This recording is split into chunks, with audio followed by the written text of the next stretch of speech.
ఊకే మన తెలంగాణ వంటలే చూస్తారు కదా. ఫరే చేంజ్ ఈసారి నార్త్లో చేసుకునే రాజ్మా చావల్ చూపిస్తా. వెజిటేరియన్స్కి అయితే మంచిగా వర్కౌట్ అవుతుంది, ఫుల్ ప్రోటీన్ ఉంటుంది. దానికోసం అయితే రాజ్మాని ఒక 24 hours ముందు నానబెట్టుకొని 10 విజిల్స్ వచ్చే వరకు సాల్ట్ వేసుకొని కుక్కర్లో ఉడకబెట్టుకోవాలి. తర్వాత ఒక ప్యాన్లో జీలకర్ర, బిర్యానీ మసాలా, టమాటా వేసుకొని ఇట్లా ఉడకబెట్టుకోవాలి. కావాలి అంటే ఆనియన్ కూడా దీంతోనే ఉడకబెట్టుకోవచ్చు. నేను ఎక్కువ టేస్ట్ కోసం అని చెప్పి ఇట్లా ఆయిల్లో డీప్ ఫ్రై చేసిన తర్వాత ఇవి రెండు చల్లగైనాక గ్రైండర్లో వేసుకొని మెత్తగా పేస్ట్ చేసుకోవాలి.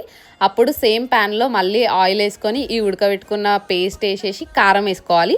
ఇక్కడ మనకి సాల్ట్ కొంచెం తక్కువ అనిపిస్తే యాడ్ చేసుకోవచ్చు. ఇవి మరిగేటప్పుడు రాజ్మా వేసి తర్వాత కొంచెం గరం మసాలా, బిర్యానీ మసాలా, ధనియా పౌడర్ వేసుకోవాలి. టేస్ట్ చాలా బాగుంటుంది.